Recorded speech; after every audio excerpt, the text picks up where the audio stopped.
Bienvenidos a la Pregunta Infinita. Soy Tony Ram y nos adentramos en otro episodio que espero que os traiga más preguntas que respuestas. Eso siempre va a ser lo más saludable. Recuerda valorar y suscribirte al canal. Para el podcast, ese pequeño gesto que haces es muy importante y nos ayuda a seguir en emisión. Vivimos rodeados de pantallas, de estímulos, de mundos que parecen reales y sin embargo, algo dentro de nosotros sigue preguntándose ¿qué es real?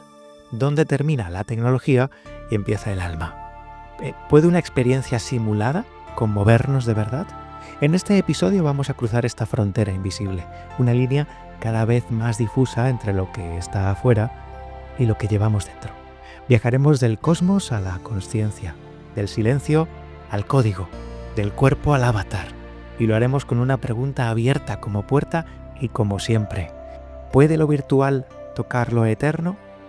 Hoy hablamos de realidad interior y realidad virtual, entre otras muchas cosas, por cierto. Comenzamos.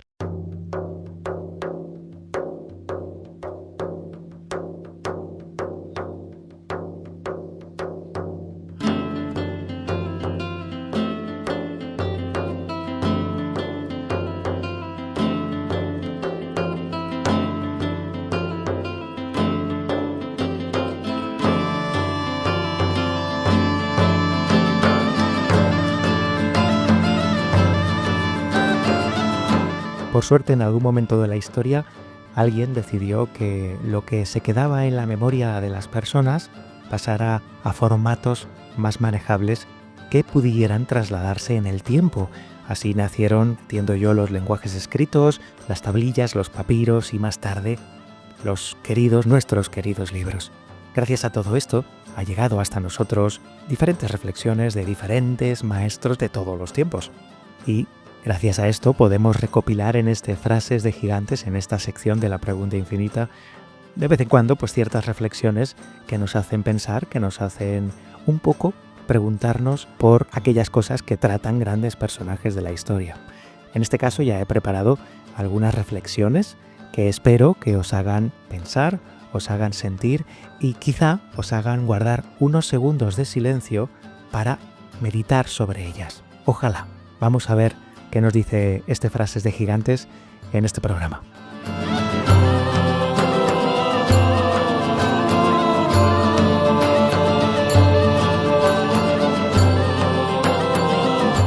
La primera reflexión es de un científico conocido, archiconocido científico. Él es Albert Einstein y la verdad es que la mayoría de las personas lo conocen por eso, por su trabajo científico. Pero detrás de ese trabajo científico había una persona muy curiosa, muy interesante y por supuesto un gran filósofo. No creo que haya gran científico, que detrás de él no haya sido un filósofo, sino descubrir nuevos mundos es prácticamente imposible.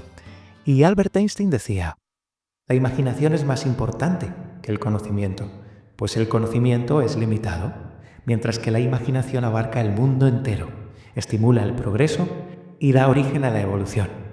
Es, en rigor, un factor real de la investigación científica. Qué curioso esta reflexión de Einstein, porque la imaginación es ese don que nos permite efectivamente tocar lo que aún no existe. Aquí, en este programa, hemos hablado mucho de la imaginación o de esa imaginatio vera que los griegos conocían muy bien, que es ese acceso al mundo intermedio o al mundo invisible. Einstein, que miró al universo no solo con fórmulas, sino con asombro, y esto me parece muy importante, nos recuerda que lo real no es solo lo que ya sabemos, sino lo que aún no nos atrevemos a pensar o todavía no hemos pensado. Es la imaginación la que abre las puertas en este mundo material, la que ensancha la ciencia y la que permite vislumbrar nuevas realidades, incluso aquellas que hoy nos parecen del todo imposibles. Y nos vamos ahora a cambiar totalmente de registro con un místico que en este programa seguro que conocéis porque también solemos hablar de él. Es el fundador de la famosa tarika de derviches giróvagos. Él es Rumi, un gran poeta en general. Si no has leído una poesía de Rumi, te invito a que lo hagas. Y su reflexión para este programa es la siguiente. El universo no está fuera de ti. Mira dentro de ti. Todo lo que quieres, ya lo eres. En esta reflexión, Rumi dice que todo lo que está ahí ya es, incluso lo que es antes y lo que es después, está aquí, ahora, contenido en lo que eres. No está hablando aquí del ego, sino de algo que va mucho más allá, que podríamos entender como alma. El universo, que nos parece inmenso y lejano, se refleja también en cada latido del corazón, porque eso también es el universo. Hay una galaxia en tus pulmones, hay un cielo en tu mirada. La realidad más vasta es a menudo la más íntima, la más cercana a ti, y de hecho empieza ahí. Quizá no haya viaje más largo, y esto ya es una reflexión propia que comparten muchos místicos, no haya viaje más largo que el que hacemos hacia nosotros mismos. El siguiente personaje resultaba, antes de la pregunta infinita, del todo desconocido. Los que escucháis normalmente el programa, ya sabéis que me gusta bucear en libros, bucear en internet y encontrar cosas que me parecen interesantes para traerlas aquí al podcast. Y creo que he dado con una de ellas y me parece interesante. La flexión creo que es muy conocida porque mucha gente la ha utilizado, pero hace 2 siglos esta persona, Alfred Korzybinski, dijo algo que ahora parece que nos resulta como muy obvio. Dijo, el mapa no es el territorio. Esta es su reflexión, esta es la frase que he traído de Fred Korzybinski, y fijaros, nuestra mente dibuja mapas, conceptos, nombres, definiciones, pero creo que todo el mundo ve que no cabe en un mapa de papel. La experiencia es siempre más ancha que cualquier pensamiento. Esta reflexión, esta frase fue acuñada por este pensador Alfred Korzybinski, ingeniero y filósofo polaco nacido en 1879, creador de una materia que llamó semántica general, que es una disciplina que estudia cómo la estructura de nuestro sistema nervioso y nuestro lenguaje moldea nuestra percepción de la realidad. En su obra más influyente, Ciencia y Sanidad, de 1933, que por cierto no he encontrado en español, cosa que me preocupa, propuso que confundimos a menudo las palabras con las cosas, los modelos que nos hacemos en la cabeza con lo que se vive realmente.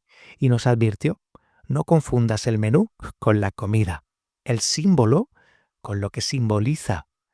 Hoy, en una época donde lo virtual y lo artificial ocupan cada rincón, esta advertencia es más urgente que nunca. Recordar que el mapa no es el territorio puede ser la diferencia entre perdernos o encontrarnos. Recuerda, el mapa, bueno, está bien, puedes tenerlo, yo soy más de brújulas, pero no confundamos la realidad con un mapa, con un libro, con unas instrucciones, con una teoría. Mucha atención con esto. Para la siguiente frase traigo a una de las personas, de los artistas que me parecen más completos de todos los tiempos, que en su época lamentablemente no fue nada valorado, permíteme la expresión, incluso ignorado, y que hoy en día es reconocido como un artista total, probablemente el artista británico más conocido, o mejor de todos los tiempos, con permiso, por supuesto, de William Shakespeare. Él es William Blake y nos cuenta esto. En un grano de arena ver el mundo, y en una flor silvestre el cielo. Esta frase, que está extraída de uno de sus poemas, ya dejan entrever la sensibilidad poética de este gran artista, dibujante, grabador, escritor, creador de toda una mitología propia, algo absolutamente brutal lo que hizo William Blake en su creación. La verdad es que como no disfrutó de los frutos ni de la fama ni del éxito de su trabajo, pues bueno, tuvo mucho más tiempo para crear. Oye, algo bueno tenía que tener, que el pobre no viera cumplidas sus expectativas de éxito. Como decía, esta sensibilidad poética que tiene Blake es un puente entre lo invisible y lo cotidiano, lo del día a día. Nos invita a ver el infinito en un grano de arena, en la nada, en lo diminuto, a comprender que una flor, si se mira con atención, puede ser una constelación de estrellas, y que la realidad verdadera no está hecha de cosas grandes o enormes, sino de ojos que saben mirar. No hay necesidad de un universo virtual cuando uno es capaz de ver lo eterno en lo pequeño. Hay miradas que de tanto mirar, de tanto que miran, con esa simple mirada les sobra. No hace falta nada más, solo eso. Una observación, una mirada atenta. Y cerramos este Frases de Gigantes con una autora que fue premio Nobel de literatura y que además estuvo influenciada por un místico y filósofo que ahora vas a ver es muy curioso. La verdad es que es una autora que yo no he podido disfrutar de sus lecturas y esta reflexión la he localizado, la he encontrado, me ha parecido muy interesante y si alguien ha leído a Doris Lessing, que por favor pues escriba un comentario en el podcast y nos cuente qué le ha parecido o que nos recomiende alguna de sus obras. En este caso yo tengo que decir que no he leído nada de ella, salvo lo que he leído ahora para documentarme sobre esta reflexión, sobre un poquito su andadura, de dónde viene y qué hizo en su vida. Y dejo esta frase que me parece muy interesante y esta reflexión, a ver qué te parece a ti. Las cosas que son importantes en la vida llegan sin que una se dé cuenta, no las esperamos. Dado que se han formado en la mente, las reconocemos una vez han aparecido. Y eso es todo. Como te decía Doris Lessing, fue Nobel de Literatura en 2007 y hace unos años pues que ya se fue y faltó. Estuvo influenciada además en algunas de sus obras, y esto me parece curioso, por el filósofo y místico Gurdjieff, conocido por las enseñanzas de lo que él llamó el cuarto camino. Algún día hablaremos seguro de este personaje curioso, histriónico y misterioso a partes iguales. Volviendo a Lessing, ella nos habla del misterio de la vida interior. Las grandes revelaciones no se conquistan, se reconocen. Se forman en la mente, en lo invisible, y cuando aparecen, ya estaban ahí. Esta frase nos recuerda que lo esencial no se planifica, que lo real, lo verdadero, se presenta ante nosotros. Y si estamos preparados para verlo, lo veremos. No hacen falta grandes preparaciones para ver las cosas importantes de la vida. Simplemente suceden.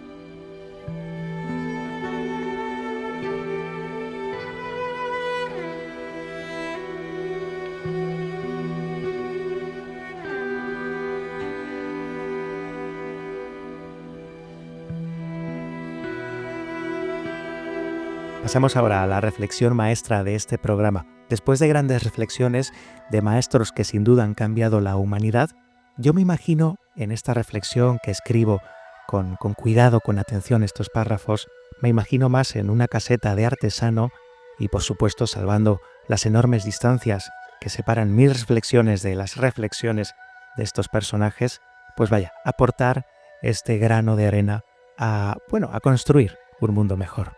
Y a construirnos, sobre todo a nosotros mismos, en un mundo que será mejor si nosotros nos construimos mejor. La verdad es que esta reflexión maestra ha brotado de mí de una forma muy entrañable porque el personaje que cito en la reflexión, muchos ya lo sabréis, fue muy importante para mí en la infancia, sin duda alguna. Yo creo que fue mi primer maestro con 8 o 9 años. Y eso lo he contado en entrevistas cuando me han entrevistado y siempre que puedo, la verdad, también lo cuento. Así que, sin más, aquí está la reflexión maestra de este programa.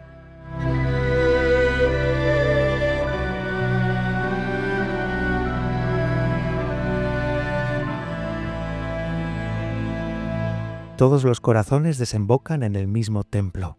Por infinitos caminos, el viajero interior conecta consigo mismo y estos ríos no tienen otro final que el océano cósmico. ¿No te sorprende la pequeñez con la que te observas? Formamos parte de una macroestructura universal que abarca lo inimaginable. Nos enfrentamos a una vastedad tan sobrecogedora que nuestra mente no es capaz de procesarla. Y pese a eso, aquí seguimos anclados a las vicisitudes de nuestra vida humana. Carl Sagan reflexionó sobre esta pequeñez cuando vio una fotografía tomada a una distancia de 6.000 millones de kilómetros de la Tierra por la sonda Voyager 1 en 1990 y dijo esto: Nuestro planeta es una solitaria mancha en la gran y envolvente penumbra cósmica. En nuestra oscuridad, en toda esta vastedad, No hay ni un indicio de que vaya a llegar ayuda desde algún otro lugar para salvarnos de nosotros mismos. La Tierra es el único mundo conocido hasta ahora que alberga vida.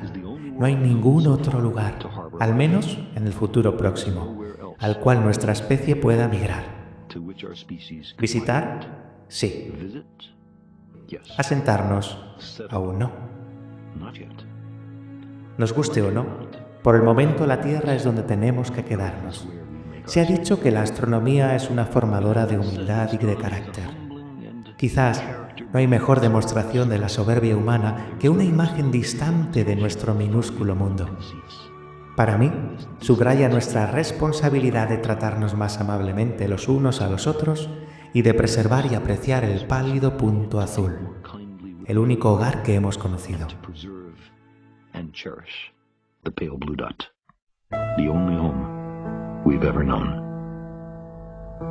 Aquí Carl Sagan nos muestra el océano cósmico del que hablan los sabios y va incluso más allá de una bella declaración interior. Los científicos aquí reconocen que esta vastedad material es tan solo el 5% de la totalidad de lo que existe. Curiosamente, una cifra bastante parecida a la que manejan los psicólogos en relación al consciente y el inconsciente.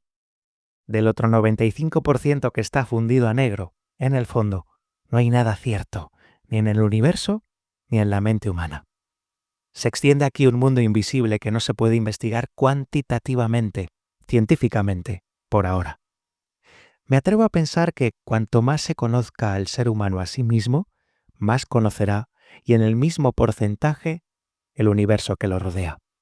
Así funciona la famosa ley universal de correspondencia que conocemos por lo menos hace 4000 años. Lo que es arriba es abajo, lo que es adentro es afuera. El día en el que una persona expande por completo su mente hasta rozar lo que hay más allá, algo que ha ocurrido excepcionalmente con avatares como Buda o Jesús, le embarga una paz infinita. Pareciera que el universo ya no tiene ningún misterio para ellos. La verdadera belleza es reconocer este camino que nos conduce al océano, a nuestro hogar. Observar este deseo poderoso, el único que nos eleva, la sed de verdad. Esa sed de alcanzar el océano cósmico a la que todo corazón despierto aspira. Quizás sea esa la única cosa que de verdad tenemos que hacer.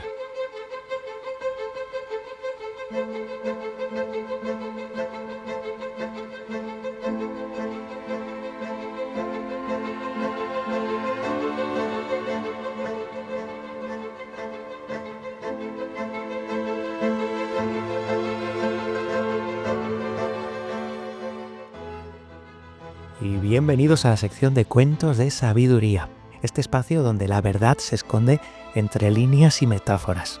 A veces la sabiduría no se dice, se encarna, y yo creo que no es a veces, es casi siempre.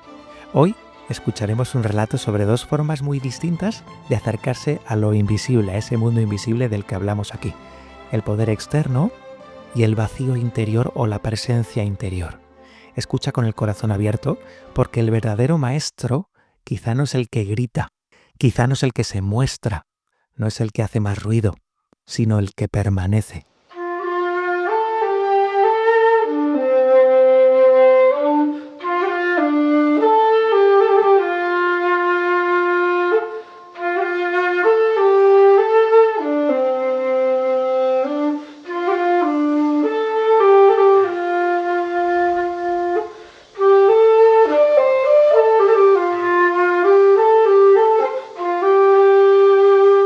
El chamán y el taoísta. Hace mucho tiempo, en el estado de Chen, vivía un poderoso chamán. Tenía muchos ayudantes espirituales y con solo mirar el rostro de una persona era capaz de leer su destino, de saber cosas acerca de su pasado y de su futuro, de sus ganancias y sus pérdidas, de su fortuna y su infortunio. Además, poseía el don de predecir el momento exacto de la muerte, año, mes, día e incluso la hora. Por supuesto, muchas personas lo temían y evitaban mirarle a los ojos cuando pasaban junto a él. Al fin y al cabo, solo los más valientes o los más tontos deseaban conocer datos tan terribles. El chamán vivía en la montaña y cuando bajaba al pueblo con el cabello largo y enmarañado, ataviado con harapos y pieles y múltiples amuletos de huesos, piedras y partes de animales, siempre tenía la mirada encendida, por lo que la gente le rehuía. Lietze, el joven y curioso discípulo del maestro taoísta Hu Tse, decidió que necesitaba conocer a aquel hombre tan poderoso y temido, y fue a visitarlo.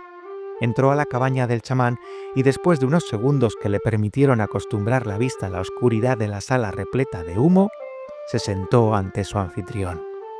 El chamán dirigió al joven una mirada casi salvaje. Agitó uno de sus amuletos de cuero de buey ante Lietze y le preguntó que qué quería. ¿Deseaba saber su futuro o tal vez el año, el mes, el día y la hora de su muerte? No, respondió Lietze, un poco asustado, pero intentando no demostrarlo. Estoy estudiando con el maestro Hu Tse para lograr la inmortalidad y no temo a la muerte. ¡Ja! Exclamó el chamán con un grito estremecedor. De repente se levantó de su lecho de piel de tigre y empezó a danzar alrededor de Lietze. Bailó y cantó y lanzó al fuego varios polvos de colores que provocaron grandes humaredas de humo multicolor. Al principio, Lietze permaneció inmóvil. Después de todo, era discípulo del gran Hu Tse y no tenía miedo de un simple chamán. Sin embargo, comenzó a sentirse un poco incómodo a medida que fue transcurriendo el día y las sombras se fueron adueñando de la pequeña habitación.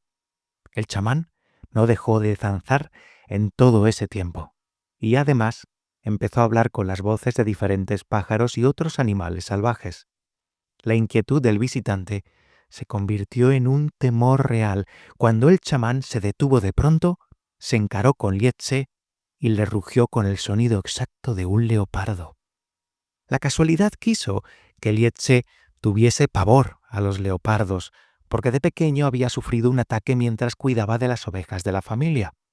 Se levantó de un salto y salió corriendo de la cabaña del chamán mientras éste profería una risa ronca, como un leopardo, si es que los leopardos pueden producir esos sonidos. Lietze no dejó de correr hasta que llegó ante su maestro Hu Tse y le explicó que había conocido un hombre más poderoso que él.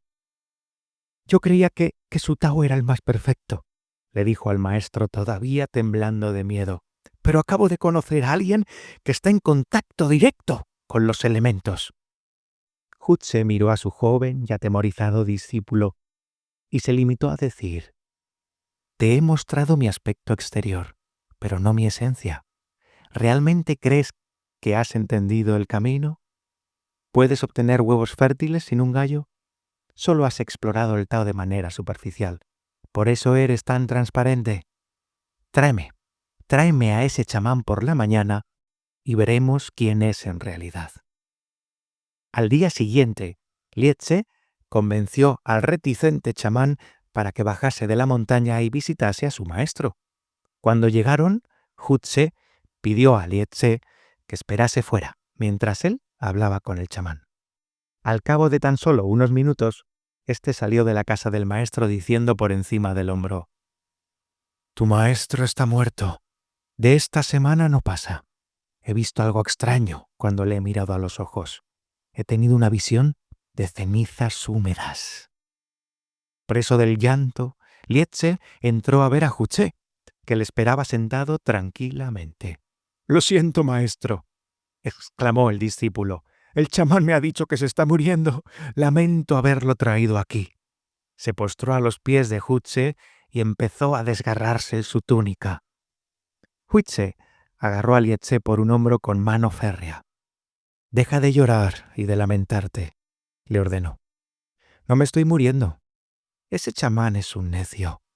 Puede que asuste a los demás, pero a mí no. Para ponerle a prueba, me he mostrado ante él como la tierra inmóvil y silenciosa, inamovible como una montaña.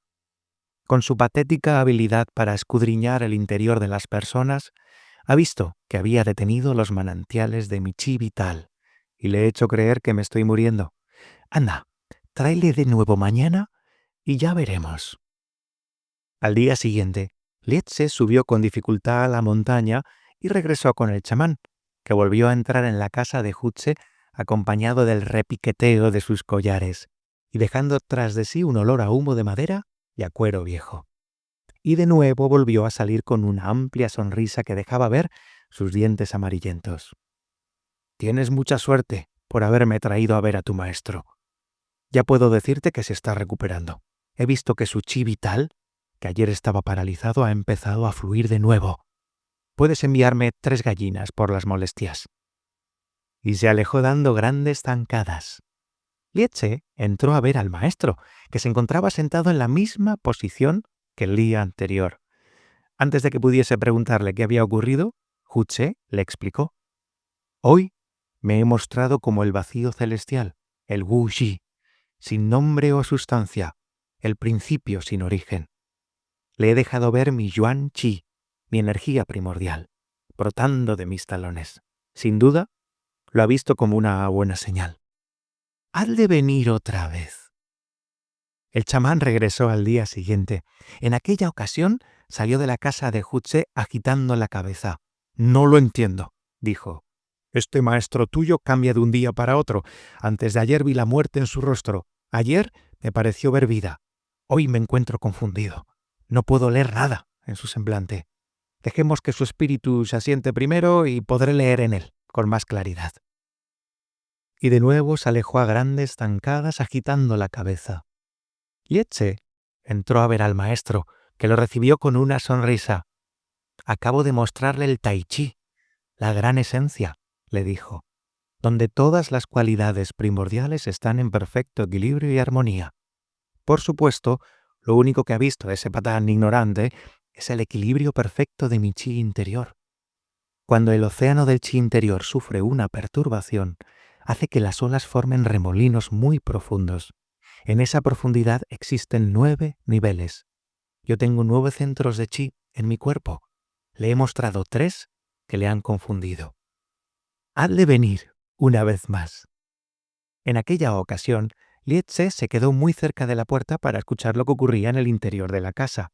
Sin embargo, el chamán no permaneció en ella ni un minuto.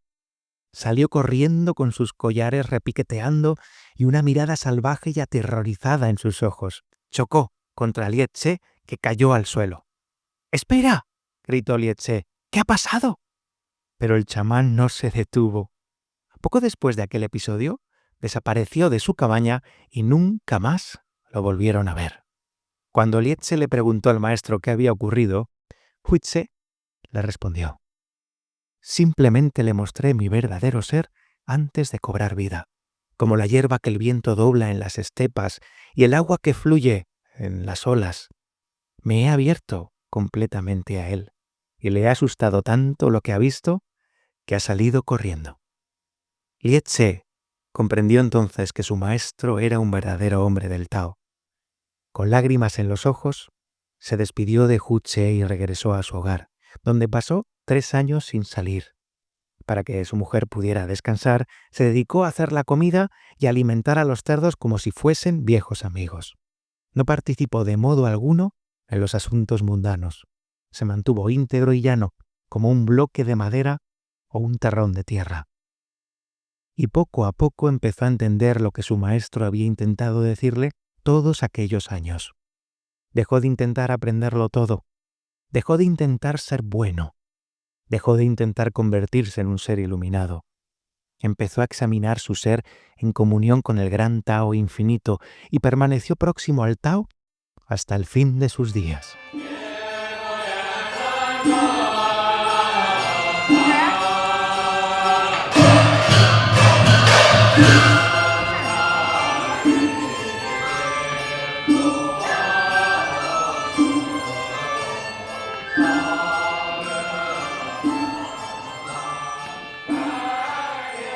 A veces el mayor poder no es el que asombra, sino el que permanece en calma.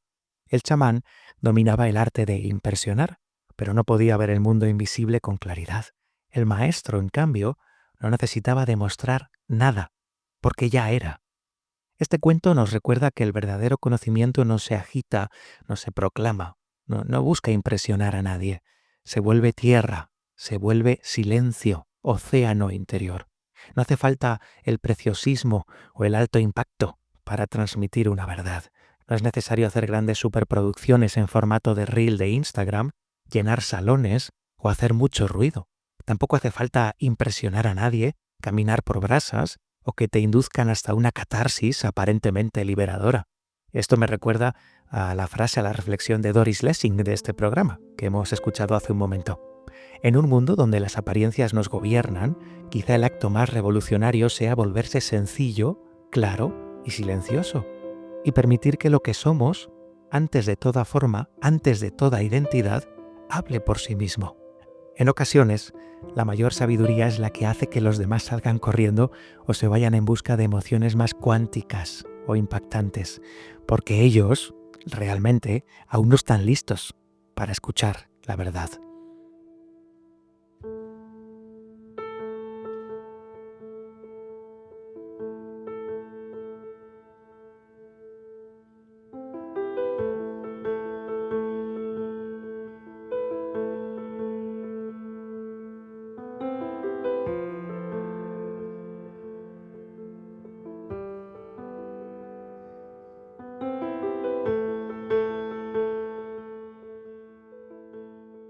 Y salimos de nuevo en la pregunta infinita, de nuevo por una invitación de nuestro querido ya amigo Ausiàs Cebolla a la Universidad de Valencia, a la Facultad de Psicología, para vivir otra experiencia de lo que se está haciendo experimentalmente y de lo que yo estoy convencido de que en unos años vamos a poder ver fuera haciendo cosas muy bonitas. Ausiàs Cebolla, bienvenido de nuevo a la pregunta infinita. Muchas gracias, me gustó. Pues vaya, me has estado contando un poquito antes y digo, vamos, para, que quiero grabar esto fuera del estudio de nuevo. Me estabas hablando de microfenomenología, de lo que viven estas personas en la experiencia, que es algo maravilloso. Vamos a poner en contexto a los oyentes qué es lo que he venido yo a presenciar aquí hoy, porque hoy no he venido a vivirlo como en la anterior ocasión, sino que me has invitado y es un honor para mí estar aquí, por cierto. Me has invitado a una experiencia, quiero que nos expliques, ¿no?, qué vamos a vivir. Y por supuesto, gracias por estar aquí. Muchas gracias a ti, Tani.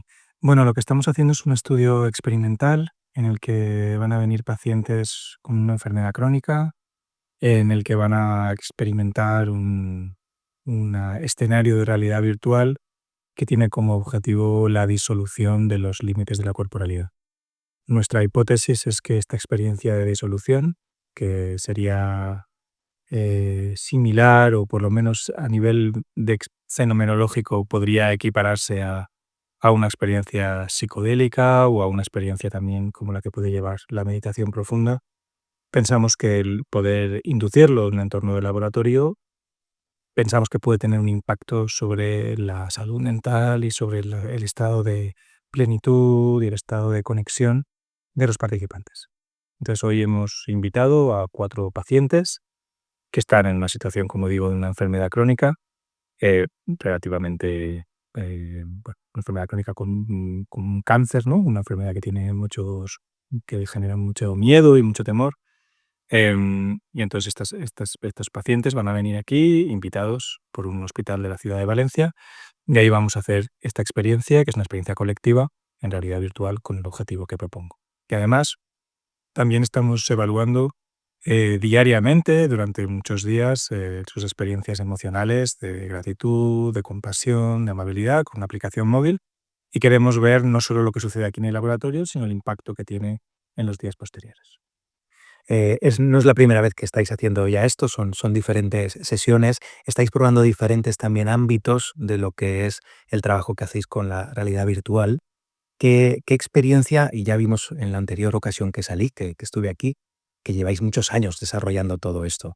El tema es, ahora que ya estáis viendo experiencias en vivo con personas reales y pruebas y midiendo, ¿qué es lo que tú puedes ver en el futuro de todo esto? Me gustaría saber qué te imaginas, en qué puede hacer bien a personas que pueden, bueno, pues tener una tecnología que dentro de 3 o 4 años aplique lo que estáis haciendo aquí.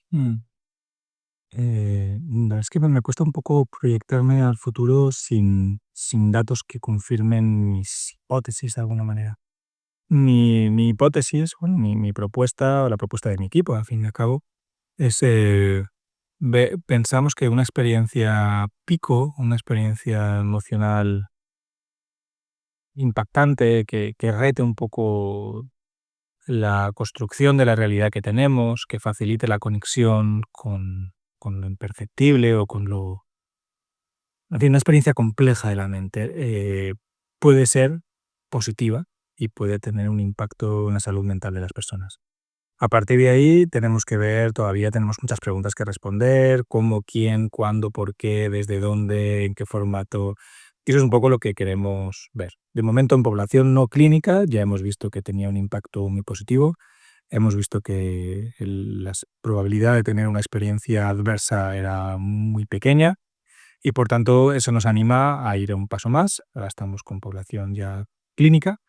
Y luego vamos a ir haciendo esta pregunta en diferentes poblaciones, también desarrollando nuevos métodos de evaluación y desarrollando nuevas estrategias para comprender el fenómeno, con la bondad que tiene el con poder estudiarlo en un entorno de laboratorio. Quiere decir que estamos en un laboratorio de universidad, las personas están siendo vigiladas por profesionales de salud y estamos haciendo todos los rigores y los códigos éticos que nos pide el hecho de estar en un contexto académico y científico. La anterior vez que pude visitarte, pude subir, me hicisteis unas fotos y las subí a redes sociales. Entenderán los oyentes que en esta ocasión no va a haber un reportaje gráfico, por supuesto. Voy a tener la oportunidad luego de hablar con varias personas que se han dispuesto, que han aceptado una pequeña entrevista de la experiencia.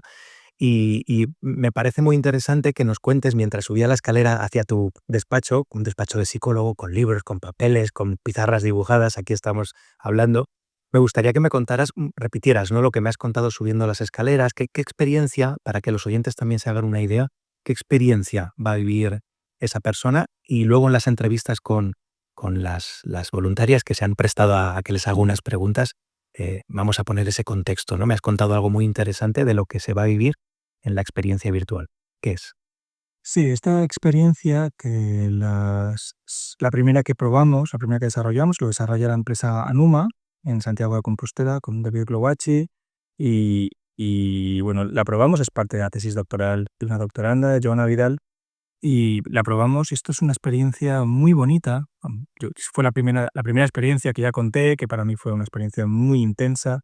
Es una experiencia que está basada en una práctica tibetana que se llama Tonglen. Básicamente se traduce por dar y recibir. Entonces es una meditación cuyo objetivo, dijéramos, es conectar con el deseo de que el otro sea feliz, de que le vaya bien en la vida, pero también con otra serie de experiencias y de prácticas de fusión del cuerpo y disolución de los límites de la corporalidad en el mundo virtual, que de alguna manera acrecienta el impacto que puede tener una práctica, básicamente una práctica de compasión. La que tú hiciste, si no me equivoco, era una práctica más centrada en la muerte. Esta está más centrada en la compasión y en la amabilidad y en la conciencia plena del impacto que tiene esa práctica sobre el cuerpo. Muy bien.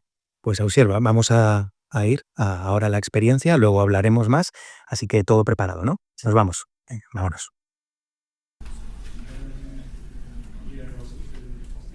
Después de la experiencia con la que hemos empezado esta parte del programa de la pregunta infinita, hablando con Ausias en su estudio, tenemos a una de las voluntarias, de las personas que han querido hacer la experiencia. Así que, como ya os he comentado, esto va a ser totalmente anónimo y te tengo aquí delante. Me gustaría simplemente que me contaras qué experiencia has vivido. Tengo que reconocer que yo, que he vivido la experiencia viéndoos, has sido tú una de las personas más expresivas y aparentemente más emocionadas viviendo la experiencia. Luego he sabido por qué lo has contado. Me gustaría que compartieras con los oyentes un poquito lo que has vivido tú. Pues bueno, para mí ha sido la primera vez que utilizaba la realidad virtual. Entonces, primero he alucinado con el espacio y bueno, no sé si se puede contar, pero es como estar flotando en el universo. Se puede contar lo que quieras. Bueno, pues primero he sentido que, bueno, primero me he mirado las manos, eran luces, los pies, lo que había alrededor, he jugueteado un poco, bueno, es que tenía mucha curiosidad y creo que me ha parecido muy impactante, sí, el estar, es una sensación como de infinitud. Yo he meditado, o sea, medito no de toda la vida, sino recientemente porque soy paciente oncológica y entonces la meditación ha sido una de las cosas que he incorporado para mi salud y mi sanación. Entonces esto lo he vivido como, al estar con la respiración conectada, lo he vivido como, bueno, de hecho casi ha habido un momento que casi me duermo, tenía que abrir los ojos, pero me ha gustado mucho, no sé, es que Sí, sí. ¿Qué te hizo sumarte a la experiencia? Porque entiendo que os contactaron del IVO, del Instituto Valenciano de Oncología, y os explicaron que había aquí algo que se estaba haciendo interesante, ¿no? ¿Y qué te hizo sumarte? pues me hizo sumar, bueno, sabía que era una experiencia virtual y que la intención era hacer a las personas la vida un poco más agradable. Yo uno de los, no síntomas, pero una de las cosas que he tenido después del cáncer, que aún soy paciente, es que no tengo mucha ilusión. Dijéramos que estoy como en un estado de apatía o bueno, pues es un estado depresivo, me imagino que por el shock postraumático, porque a veces el cuerpo cura y sana por un lado, pero el cerebro, nuestra cabeza, pues necesita más tiempo. Y bueno, me pareció interesante y como estaba yendo a la psicóloga, lo propuso, hay un estudio y dije, ostras, primero que me puede venir bien a mí y luego pues que los estudios, tengo una hija que es universitaria, los estudios vienen bien para otras personas a posteriori. Así que fue un poco el, em, el interés de, de colaborar, pero a ver si, yo qué sé, por el camino disfrutaba y sí he disfrutado. Me lo he pasado muy bien, me lo he pasado, ha sido. Qué alegría, ¿no? Que qué bien, que se te ve además en el rostro. Bueno, los oyentes estarán escuchando que pasa gente por nuestro alrededor, estamos en el pasillo fuera de donde se ha realizado la experiencia. Como última pregunta, me gustaría preguntarte, has hablado de meditación y la pregunta infinita, el podcast que gestiono, que dirijo, que locuto, pues nació de ahí, de la meditación. Y me gustaría preguntarte, ¿no? Ya que has empezado a meditar, ¿qué te supone? ¿Cómo empezaste? Brevemente, por favor. ¿Qué te parece, bueno, pues toda la experiencia que estás viviendo, supongo, en estos momentos con la meditación? Pues la meditación me ha salvado de no volverme taranta. Me había desconectado tanto de mi cuerpo, el estrés y el trabajo y una vida mm, muy ajetreada, me había desconectado tanto que enfermé hasta el punto de que, pues bueno, sentía hasta culpa de haber tenido el cáncer por no haber visto señales y por haber. Entonces estaba eso, totalmente disociada a mi cuerpo y la meditación me hace estar aquí. Sobre todo me calma mucho la sensación de futuro y cuando he estado muy malita, que pensar que me iba a morir. Y, y bueno, pues aquí y ahora deberíamos meditar. Sí, Pues muchas gracias por tu testimonio. pues a ti por hacerme las preguntas y porque sea interesante lo que se ha planteado en el estudio, claro.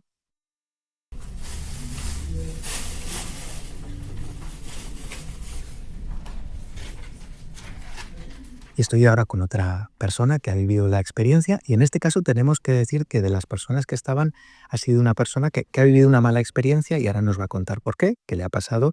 Y también es interesante en estos experimentos, en estas experiencias, poder identificar, bueno, pues cosas que pueden mejorar o que hay personas que quizá en la experiencia en concreto, en algún punto determinado, pues se han sentido mal. Y ha sido tu caso, ¿qué te ha pasado? Pues, a ver, la sensación que he tenido, pues lo cierto es que sí ha sido bastante desagradable. Era el- la voz, las indicaciones, la música en general. O sea, ha sido todo en general lo que nos iba diciendo que se iban apoderando de mí y era como si querían entrar dentro de mí y yo no quería que entraran dentro de mí, yo quería ser yo, no quería que se apoderaran ni de mi mente ni de mi cuerpo. Entonces yo estaba intentando apartarlo y eso, y claro, y estaba intentando que me uniera a un grupo como si yo fuera todos fuéramos uno mismo y mi mente no lo quería entender eso. O sea, yo quería ser única, o sea, única tampoco, o sea, no estar sola, sino estar en compañía, pero cada uno lo suyo. Exacto, ser tú de alguna manera. Exacto, y yo actuar por mí, pero eso de dejarme llevar por todo, no lo he llevado bien. Entonces, se me ha puesto una sensación de vacío en el cuerpo y me ha dado una sensación de bastante malestar.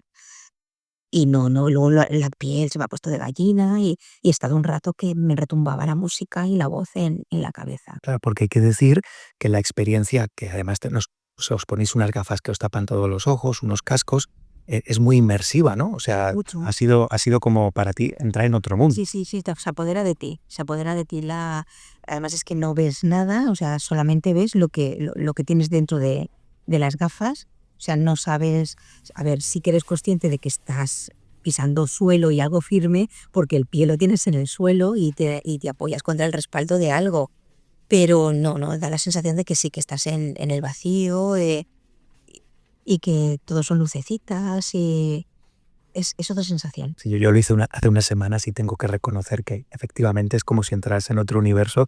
No sabía que la realidad virtual estaba tan avanzada para hacer esas percepciones. Te iba a preguntar, ¿no es tu primera experiencia? Primera experiencia, sí, sí que lo es. ¿Qué te hizo sumarte a cuando recibiste, entiendo que un correo o te llamaron del IVO para sumarte a esta experiencia? Pues a ver, es que me llamó la atención y consideré que podía ser algo muy positivo para mí y para todo pues para todas estas cosas que yo he estado viviendo con esta enfermedad. Porque yo también tuve unas pesadillas espantosas. Yo cuando dormía estaba también en otro nivel y era para ver si esto me podía también ayudar a que desaparecieran, porque de vez en cuando todavía sigo teniendo un poquito aquella pesadilla espantosa. Y aprovechando la entrevista, ¿qué te ha ayudado a ti? ¿Qué te ha sentado bien en tu proceso de curación? ¿Qué te ha sentado bien que puedes compartir con los oyentes? Que dices, pues mira, a mí me ha sentado bien esto. Yo he seguido mucho los pasos de todos los profesionales. Tengo que reconocerlo, que yo lo he seguido todo muy a rajatabla. Yo he intentado, por mí misma, intentar adelantarme y siempre metía la pata. O sea, me decían, tú poquito a poquito. Yo quería dar un pasito más y ese pasito más luego me hacía retroceder un poquito. Pero yo es que he seguido muy, muy, muy a rajatabla, tanto lo del cirujano como el oncólogo. Claro, yo me refería más a nivel mental, a nivel psicológico. ¿Qué te ha podido ayudar a ti a ese respecto? Bueno, a ver, yo es que con la psicóloga he tenido un contacto muy importante y, y no sé, me he unido mucho a ella y la verdad es que me ha ayudado mucho a ir andando. Ella me ha ayudado mucho a andar pasito a pasito y, y luego, pues, aunque pareciera que no le hacía caso, que no me entraban las cosas que ella me decía, sí que hacía en mí todas las cosas que ella me ha dicho, todo, todo desde el principio. Más tarde, no a la semana, ni a los 2 meses, o a los 3 meses, sí, al cabo del tiempo, pero todo lo que ella me ha ido diciendo sí que me ha hecho mella. He necesitado un poquitín más de ayuda porque me han tenido que pasar a psiquiatría también, pero bueno, el, ha sido eso, o sea, seguir los pasos, seguir los pasos.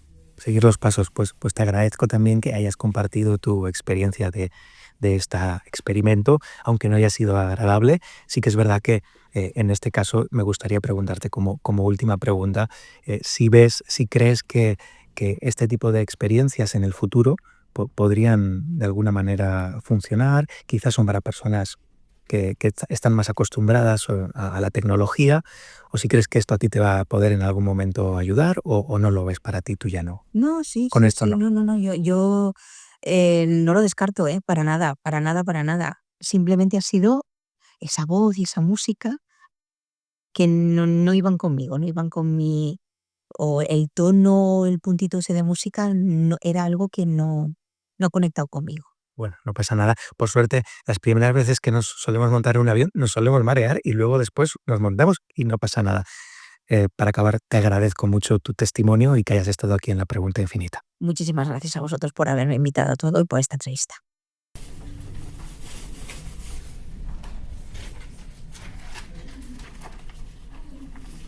Pues seguimos con los testimonios de de esta experiencia y bueno, he apartado aquí en el pasillo a otra de las personas que han vivido la experiencia de realidad virtual meditativa, por así decirlo, aquí en la Universidad de Valencia. Y bueno, mi primera pregunta es, ¿qué tal? ¿Cómo estás? ¿Cómo te sientes después de la experiencia? Pues la verdad es que es lo que le estaba comentando antes a la compañera. Me siento muy bien porque ha sido una experiencia para mí muy bonita.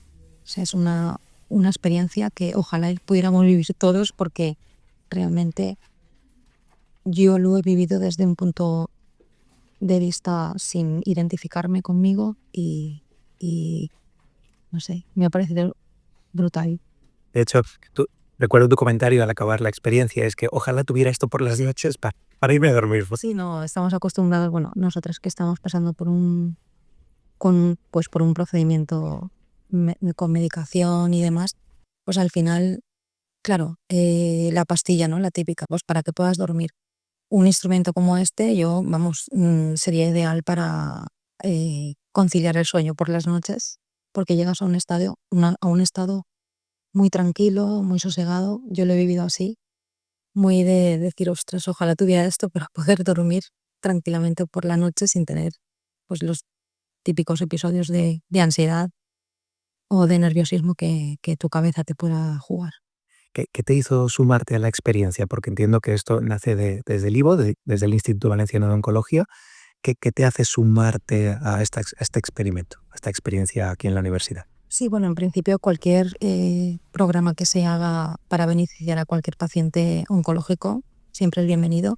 Y sobre todo este estudio, pues es como es a nivel más espiritual, digamos, de meditación, pues sí que me llamaba mucho la atención porque yo creo que está totalmente enlazado muchas veces nuestro estrés diario con el tema de la enfermedad y todo lo que pueda pues ayudar a calmar ese estrés para mejorar nuestra condición, nuestra vida diaria, pues es totalmente aplaudible y yo si pueden contar conmigo otra vez, yo encantada.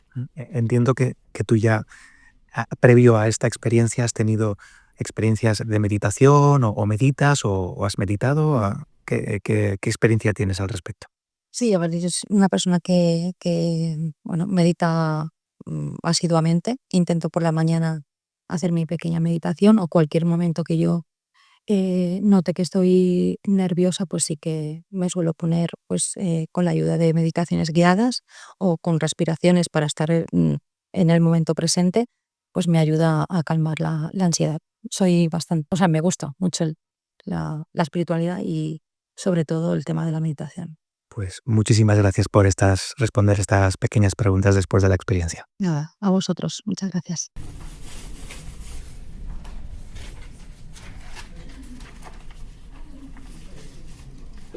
Y bueno, el grupo ha sido con 4 personas, 4 voluntarias, y aquí tengo a la cuarta voluntaria del grupo. Vamos a disfrutar de los testimonios de todas las personas que han hecho la experiencia. Y para todos los oyentes, cuéntanos qué tal, qué te ha parecido. Eres una de las personas que se ha emocionado justo después de la experiencia, lo he visto.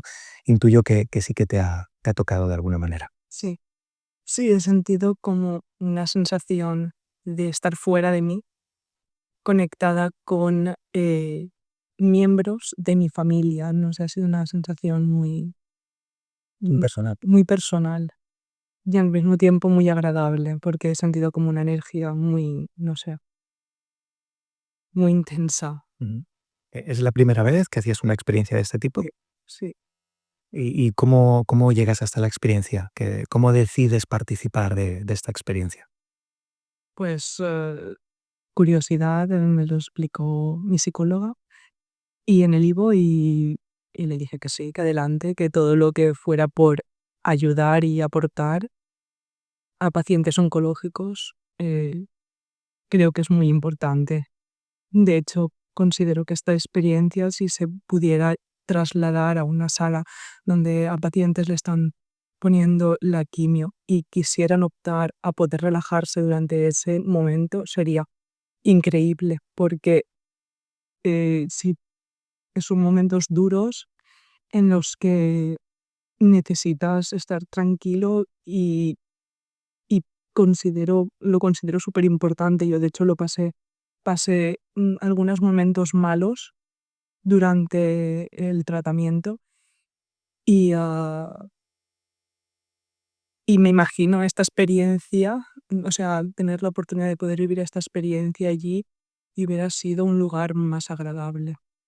No, me acabas de dar, vamos, de ver la luz como se dice, ¿no? Porque realmente yo también veo lo que acabas de decir, veo que ojalá pues lo escuchen, seguro que Bowser lo escucha esto cuando salga en el podcast, pero que lo escuchen y podamos abrir otras vías de investigación, porque me parece que lo que acabas de decir es algo muy bonito y que podría ayudar a personas que están pasando un mal momento y ese recuerdo que tú has tenido creo que puede ser de mucha ayuda.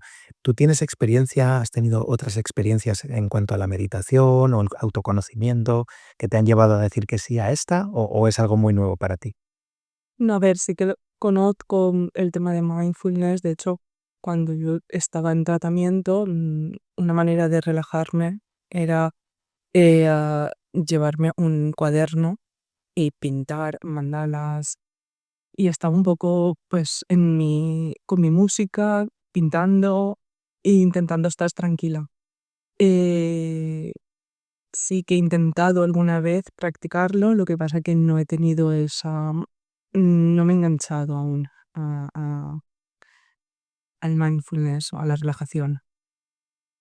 También he de decir que cuando lo he realizado me he sentido bien, me he sentido muy bien conmigo mismo. Igual es también un poco falta no sé, de formación o de curiosidad, no lo sé. Es que llegue el momento adecuado y ya está. Pues por último, nada, darte las gracias por haber dado este testimonio de la experiencia y no sé si, como le he preguntado también a alguna de tus compañeras, le gustaría tener esto en su casa algún día y repetir en momentos puntuales. Por supuesto que sí. Sería adicta a ello. Pues muchas gracias por tu testimonio. De nada, gracias a vosotros.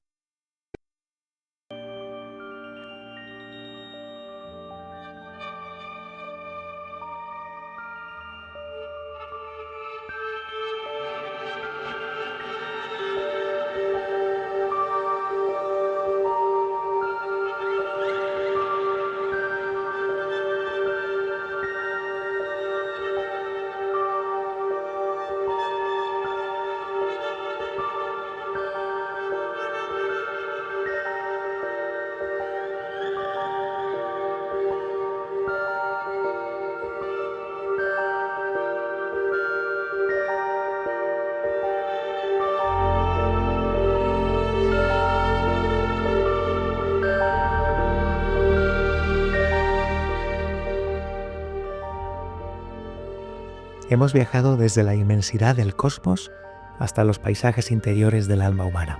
La realidad virtual, lejos de ser un mero juego tecnológico hoy en día, en manos de las personas adecuadas, empieza a mostrarse como una nueva puerta hacia esa disolución del yo que tantas tradiciones han buscado. Es verdad que la pregunta persiste.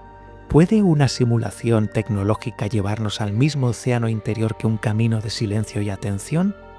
Bueno, quizá no importe tanto el medio como la disposición del corazón de uno mismo. Quizá la clave está en esa misteriosa capacidad humana de transformar una experiencia, cualquiera, en un rito de paso. ¿Y tú? ¿Qué te parece? ¿Qué escuchas? ¿Ves que estas realidades son válidas? ¿No? Bueno, la pregunta por supuesto queda abierta para que tú la trabajes en tu interior.